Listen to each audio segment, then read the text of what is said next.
خدا نے ہمیں یہ موقع دیا کہ ہم اس کی پرستش، اس کی تعریف، اس کی تمجید کر سکیں، اس کے نام کو جلال دے سکیں، ہم اس کی حضور میں شفاعتی دعائیں کر سکیں، ہم اس کی حضوری میں اس فیلوشپ سے انجوائے کر سکیں، ہم پرستش کرتے ہوئے خدا کی حضوری میں انجوائے کر سکیں۔ اس لیے میں سمجھتا ہوں کہ یہ وہ نایاب وقت ہے جو خدا نے آپ کو اور مجھے بخشا ہے کہ ہم خدا کے لوگوں کے ساتھ مل کر خدا کی حضوری میں اس کی پرستش، اس کی تعریف، اس کی تمجید کر سکیں۔ اور میں اکثر اس بات کو بیان کرتا ہوں کہ اس سے اچھا کوئی اور وقت نہیں ہو سکتا جو وقت خدا کی حضوری میں اس کی پرستش کرتے ہوئے گزرے، اس کی ستائش کرتے ہوئے گزرے، اس کی لوگوں کے ساتھ خدا کی حمد کرتے ہوئے گزرے، خدا کی آواز کو سنتے ہوئے گزرے۔ وہ وقت نہایت ہی خوبصورت وقت ہو سکتا ہے، اور یقیناً یہ وقت جو ہے وہ نہایت خوبصورت وقت ہے۔ میں سمجھتا ہوں کہ آپ نے آج شام جتنے بھی خدا کی حضوری میں آئے ہیں، آپ نے اپنے لیے ایک اچھا چناؤ کیا، آپ نے ایک اچھا فیصلہ کیا کہ آپ خدا کے لوگوں کے ساتھ مل کر اس کی پرستش کریں۔ آپ نے ایک اچھا ڈیسیژن لیا کہ ہم خدا کی حضوری میں جا کر بیٹھ کر خدا کی آواز کو سنیں۔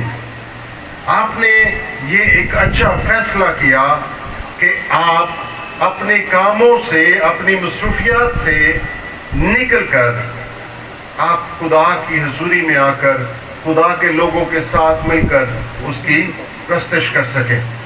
اس لیے میں اس بات کے لیے آپ سب کو اپریشیٹ کرنا چاہتا ہوں، آپ سب کی حوصلہ افزائی کرنا چاہتا ہوں کہ آپ نے یہ ایک اچھا فیصلہ لیا ہے، کیونکہ اگر آپ اپنے ارد گرد دیکھیں تو آپ کو بے شمار لوگ ایسے نظر آئیں گے جو اپنے کاموں میں مگن ہیں، جو کسی نہ کسی وے میں مصروف ہے، ان کی زندگی جو ہے وہ مصروف ہے، اور وہ اس پنڈال میں، اس جگہ پہ، اس میٹنگ میں نہیں آ سکے اور نہ ہی اس وقت کو حاصل کر سکے۔ لیکن آپ کو خدا نے یہ شرف بخشا ہے کہ آپ خدا کی حضوری میں آئیں، خدا کی آواز کو سنیں، خدا کے کلام کو سنیں، خدا کی پرستش کریں، خدا کے لوگوں کے ساتھ رفاقت رکھیں، خدا کی پریزنس کو انجوائے کریں، خدا کی حضوری سے لطف اندوز ہوں، کیونکہ سب سے اہم وقت وہ ہوتا ہے جو وقت آپ خدا کی حضوری میں گزارتے ہیں۔ اس لیے آپ لوگ مبارک ہیں، آپ لوگ مبارک ہیں۔ کلام مقدس ہمیں یہ سکھاتا ہے، کلام مقدس ہماری یہ اس طور سے رہنمائی کرتا ہے۔ جب ہم کلام مقدس میں سے اپنی رہنمائی کے لیے پڑھتے ہیں، مکاشفہ کی کتاب میں پہلا باب اور اس کی تیسری آیت خدا کے کلام میں سے جب ہم تلاوت کرتے ہیں تو یہاں پہ 3 بڑی اہم باتیں لکھی ہیں جو ہماری رہنمائی کرتی ہے کہ ہم کس طرح سے ہم مبارک ٹھہر سکتے ہیں، کس طور سے ہم خدا کی قربت کو یا خدا سے برکت کو حاصل کر سکتے ہیں۔ وہ 3 باتیں یہاں پہ ہمیں اس حوالے میں نظر آتی ہیں۔ میں آپ کے سامنے کلام مقدس میں سے پڑھنا چاہتا ہوں۔ کلام مقدس میں یوں مرقوم ہے، یوحنا عارف کا مکاشفہ، اس کا پہلا باب، اس کی 3 آیات۔ کلام مقدس میں لکھا ہے، اس نبوت کی کتاب کا پڑھنے والا اور اس کے سننے والے اور جو کچھ اس میں لکھا ہے اس پر عمل کرنے والے مبارک ہیں، کیونکہ وقت نزدیک ہے۔ خداوند اپنے کلام کے وسیلہ سے ہم سب کو برکت بخشے۔ میری عزیزو، کلام کے اس حصے میں یہ بڑی اہم باتیں ہمیں نظر آتی ہیں۔ جب ہم اس کو پڑھتے ہیں تو سب سے پہلی بات یہاں پہ ہمیں نظر آتی ہے اور وہ یہ ہے کہ نبوت کی کتاب کو کیا کرنے والا؟ پڑھنے والا، یعنی خدا کے کلام کو پڑھنے والا وہ شخص جو خدا کے کلام کی تلاوت کرتا ہے، جو خدا کے کلام کو پڑھتا ہے، جو کلام کی عزت کرتا ہے، جو کلام کو اپنے لیے کھولتا ہے۔ آج میں کوشچن کرنا چاہتا ہوں آپ سب سے، کتنے لوگ ہیں جو صبح اٹھ کے خدا کے کلام کی تلاوت کرتے ہیں؟ آپ میں سے کتنے لوگ ہیں سچائی سے؟ کتنے لوگ ہیں جو خدا کے کلام کی صبح اٹھ کے تلاوت کرتے ہیں اور اپنے دن کا آغاز خدا کے کلام سے کرتے ہیں؟ جی، تھینک یو، تھینک یو۔ خداوند آپ سب کو برکت دے، اور جو نہیں کرتے میں انہیں بھی انکریج کرنا چاہتا ہوں، موٹیویٹ کرنا چاہتا ہوں، آپ کی حوصلہ افزائی کرنا چاہتا ہوں کہ آپ بھی خدا کے کلام کو پڑھنا شروع کریں۔ اور اگر آپ میں سے اس لیے کوئی نہیں پڑھتا کہ وہ سوچتا ہے یا سوچتی ہے کہ میں ان پڑھ ہوں، میں اردو پڑھ نہیں سکتی یا پڑھ نہیں سکتا، تو اگلے حصے میں ہم بڑی زبردست بات سننے کو ہے۔ پہلی بات ہم نے یہاں پہ یہ دیکھی ہے کہ خدا کے پاک کلام کو، نبوت کی کتاب کو پڑھنے والا، جو اس کو پڑھتا ہے، اگر پڑھ نہیں سکتا تو دوسرا حصہ اس میں جو ہے وہ ہمیں بتاتا ہے، اور اس کے سننے والے جو پڑھ نہیں سکتے وہ بھی عذر نہ پیش کریں کہ کی کریے جی سانوں تے پڑھنا نہیں آتا ہے۔ ایسی بات نہیں ہے، جو پڑھ نہیں سکتا وہ اس کا شنوا ہو، وہ سنے اس کو، جہاں سے بھی خدا کا کلام ملتا ہے اس کو ہمیشہ خدا کے کلام کے لیے شنوا ہونا ہے، سننے کے لیے تیار ہونا ہے۔ جو خدا کے کلام کو، نبوت کی کتاب کو پڑھنے والا اور اس کے سننے والے، یہ دو باتیں ہمیں یہاں پہ نظر آتی ہیں۔ اور اگلی بات جو یہاں پہ لکھی ہے وہ بھی بڑی اہم بات ہے۔ خدا کے کلام کو پڑھنا کافی نہیں ہے، خدا کے کلام کو سننا کافی نہیں ہے۔ جو سوچتے ہیں نا کہ پڑھنے سے مجھے ثواب ملتا ہے، کئی لوگ رات کو نا بائبل کو ایسے ہی پکڑ کے سرہانے رکھ کے سو جاتے ہیں۔ خوف آتا ہے، ڈر لگتا ہے تو بائبل کو جی سرہانے رکھو، بچوں کو، بچے نہ ڈر جائیں، ان کے سر پہ بائبل رکھتے ہیں اور اس کو طرح طرح سے خدا کے کلام کو استعمال کرتے ہیں۔ اور کئی جگہ پہ جب ہم دیہاتوں میں جاتے ہیں تو وہاں پہ کیا کرتے ہیں لوگ کہ خدا کے کلام کو لپیٹ کے بڑی اچھی طرح سے، جیسے یہ دروازہ ہے نا، تو مین دروازے پہلے وہ روشن دان لگایا ہوتا تھا، اکثر روشن دان بنے ہوتے تھے، تو لوگ لپیٹ کے بڑے اچھے طریقے احتراماً اس کو اس جگہ پہ رکھتے تھے۔ تو ذہن میں کیا بات آتی ہے کہ تو آتے ہوئے بھی مبارک ہوتا اور جاتے ہوئے بھی مبارک ہوگا۔ جب تو داخل ہوگا تو خدا کے کلام کے اندر سے نیچے سے داخل ہوگا، اور جب تو باہر نکلے گا تو پھر بھی یہ خدا کی برکت کو حاصل کرنے کے لیے ان کا ایک ذریعہ تھا۔ وہ اس طرح سے خدا کے کلام کو سے برکت لینا چاہتے تھے۔ اور جب کبھی ان کو کہتے تھے نا کہ یار آپ کے گھر میں بائبل ہے، پلیز لائے ذرا ہم پڑھیں، اور جب وہ اتارتے تھے تو اس کے اوپر بہت ساری مٹی گرد پڑی ہوئی ہوتی تھی۔ یہ خدا کا کلام ان کے لیے کبھی نہیں کھلا۔ میری عزیزو، جب تک خدا کا کلام اس کو ہم کھول کر اس کو پڑھتے نہیں ہیں تب تک یہ ہمارے لیے خدا کا کلام نہیں ہے. اگر یہ ہمارے گھروں میں بند پڑا ہوا ہے تو یہ ہمارے لیے کلام نہیں ہے. کلام یہ اس وقت بنتا ہے جب ہم اس کو کھولتے ہیں, اس کو پڑھتے ہیں, اس سے رہنمائی حاصل کرتے ہیں اور اس کو اپنے لیے اس کو پڑھتے رہتے ہیں, اپنی زندگی میں اس کو استعمال کرتے ہیں, پھر یہ ہمارے لیے کلام ہے. ورنہ محض یہ ایک عام کتابوں کی طرح ایک کتاب ہے جو آپ کے گھر میں پڑی ہے. تو یہ کوئی اس کا استعمال نہیں ہے کہ اس کو کسی ایسی جگہ پہ رکھا جائے جہاں پہ آتے جاتے لوگ جو ہے وہ برکت حاصل کریں, یا پھر اس کو اس طور سے لپیٹ کے گھر میں رکھ لیا جائے اور صرف بچوں کو خوف نہ لگے, بچے ڈر نہ جائیں یا بڑے ڈر نہ جائیں, ان کو اپنے سرہانے رکھنے کے لیے ایسی کتاب نہیں ہے, بلکہ یہ زندہ کتاب ہے. جب ہم اس کو پڑھتے ہیں تو یہ باتیں کرتی ہے ان لوگوں کے ساتھ جو اس کو کھولتے ہیں.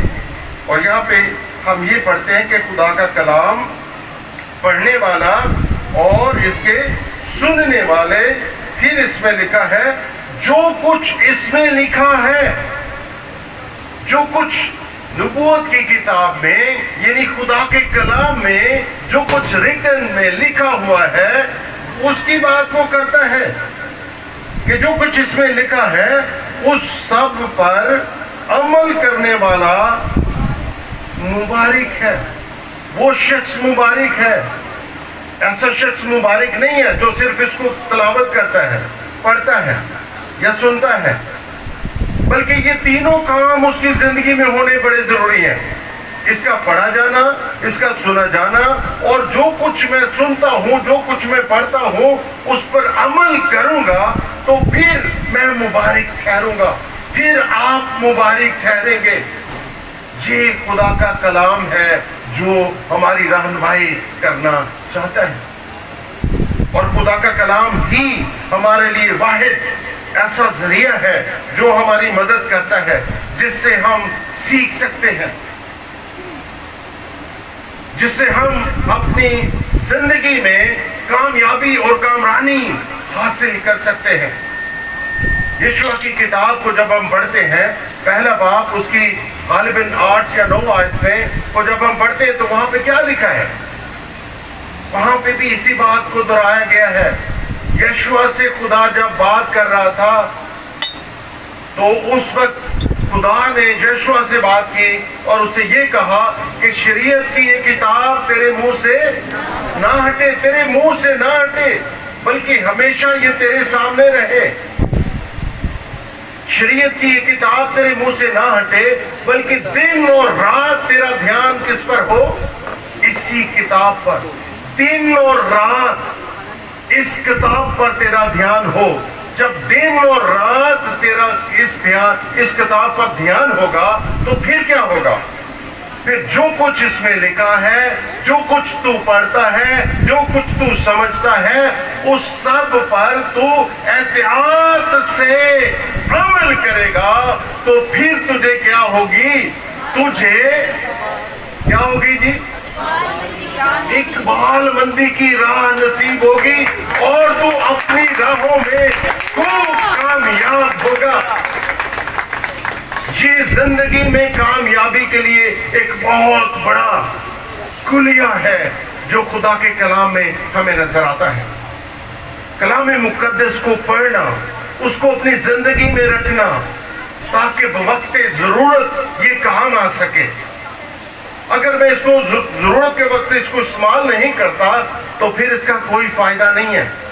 اگر خدا کا کلام کہتا ہے کہ اپنے ماں باپ کی عزت کر, تو تجھے اپنی ماں اور اپنے باپ کی عزت کرنی ہے. اور یہ پہلا حکم ہے جس کے ساتھ خدا نے وعدہ بھی کیا ہے اور بڑا خوبصورت وعدہ کیا ہے کہ اگر تو اپنی ماں اور اپنے باپ کی عزت کرے گا تو پھر کیا ہوگا جی؟ تیرا بھلا ہوگا, اور تو جس جگہ پہ بھی جائے گا خدا وہ جگہ تجھے دے دے گا. اور اگر تو اپنی ماں اور اپنے باپ کی عزت کرے گا تو تیرا خدا تجھے برکت پہ برکت دے گا. خدا وعدہ کرتا ہے اور یہ کلام ہی ہے. جب ہم اس کلام پر عمل کرتے ہیں تو پھر ہم کلام کے وسیلہ سے برکت پاتے ہیں. اور یہ اس وقت ہوتا ہے جب کلام کو ہم اپنے اندر لے لیتے ہیں. مجھے داؤد کی بڑی پیاری بات لگتی ہے. داؤد کہتا ہے, داؤد کے بارے میں خدا نے کہا کہ میرا بندہ, میرا خادم داؤد میرے دل کے موافق مجھے مل گیا. یہ خدا کی سٹیٹمنٹ ہے داؤد کے بارے میں, کہ خدا کہہ رہا ہے, داؤد کے حوالے سے بات کرتا ہے.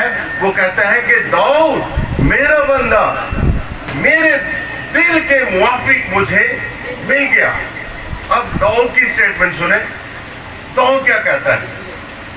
میں نے تیرے کلام کو اپنے دل میں رکھ لیا تاکہ میں تیرے خلاف کیا نہ کروں, تاکہ میں تیرے خلاف گناہ نہ کروں. یہ کس کی سٹیٹمنٹ ہے؟ یہ داؤد کی سٹیٹمنٹ ہے. داؤد کہتا ہے کہ خدا میں نے تیرے کلام کو اپنے کہاں رکھا ہے؟ اپنے دل میں رکھا ہے تاکہ بوقت ضرورت یہ میرے کام آ سکے. جب اس کی ضرورت ہو تو میں اس کو استعمال کر سکوں اور میں گناہ سے بچا رہوں, تاکہ میں گناہ نہ اپنی زندگی میں کر سکوں. اس کا مطلب کہ خدا کا کلام ہے جو ہمیں محفوظ رکھتا ہے, جو ہماری محافظت کرتا ہے, جو ہماری سلامتی ہے, جو ہمیں گناہ سے بچاتا ہے, جو ہمیں ابلیس اور اس کی چالوں سے محفوظ کرتا ہے اور بچاتا ہے. یہ خدا کا کلام ہے جس پر ہمیں عمل کرنے کی ضرورت ہے, جس کے کلام کو ہمیں اپنی زندگی میں لے لینے کی ضرورت ہے.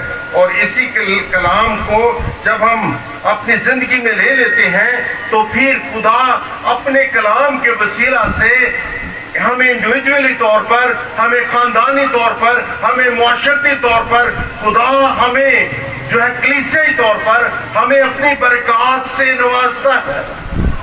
وہ ہمیں برکت پہ برکت دیتا ہے. جب ہم یوحنا کی انجیل کو پڑھتے ہیں تو خدا یسوع مسیح کے الفاظ ہیں, 5 باب اس کی 24 آیت کو جب ہم پڑھتے ہیں تو یہاں پہ لکھا ہے, میں تم سے سچ کہتا ہوں کہ جو میرا کلام سنتا. کون کہہ رہے ہیں؟ یسوع مسیح کہہ رہے ہیں. مسیح کہہ رہے ہیں, اپنے شاگردوں سے کہہ رہے ہیں, لیکن شاگرد آج یہاں پہ موجود نہیں ہے. پطرس مسیح بیٹھا ہے یہاں پہ, جی یوحنا بیٹھا ہے یہاں پہ, متی بیٹھا ہے, مرکز بیٹھا ہے, کوئی نہیں ان میں سے بیٹھا. تو پھر کون بیٹھا ہے؟ آپ بیٹھے ہیں, میں بیٹھا ہوں. اس وقت میں ہم اس کے شاگرد ہیں. وہ ہم سے بات کرتا ہے, یسوع میرے اور آپ سے بات کرتا ہے. اور کیا کہتا ہے؟ کہتا ہے کہ میں تم سے سچ کہتا ہوں جو میرا کلام سنتا ہے. سب سے پہلی بات, سننے والے, پڑھنے والے اور سننے والے, ٹھیک ہے جی. اور مسیح نے کیا کہا ہے؟ جو میرا کلام سنتا ہے. اور پھر دوسری بات یہاں پہ وہ کہتا ہے, اور میرے بھیجنے والے کا یقین کرتا ہے. کس کا؟ خدا باپ کا یقین کرتا ہے کہ اسی نے ہی اپنے پیارے بیٹے کو, آپ کے اور میرے منجی کو اس دنیا میں بھیجا تاکہ وہ میرے اور آپ کے گناہوں کا چارہ کرے, تاکہ وہ میرے اور آپ کے گناہوں کی خاطر والدان ہو جائیں, تاکہ وہ صلیب شرط پر چڑھ کر ابلیس اور اس کی ساری قدرت پر غالب آئے اور وہ مجھے اور آپ کو بھی فتح سے بڑھ کر غلبہ عطا کرے. اور اس نے مجھے اور آپ کو فتح سے بڑھ کر غلبہ عطا کر دیا ہے. جو اس پر ایمان رکھتے ہیں, جو اس کے کلام کو سنتے ہیں, جو اس کے کلام کو اپنے دل میں رکھتے ہیں, جو اس کے کلام کے مطابق اپنی زندگی کو بسر کرتے ہیں,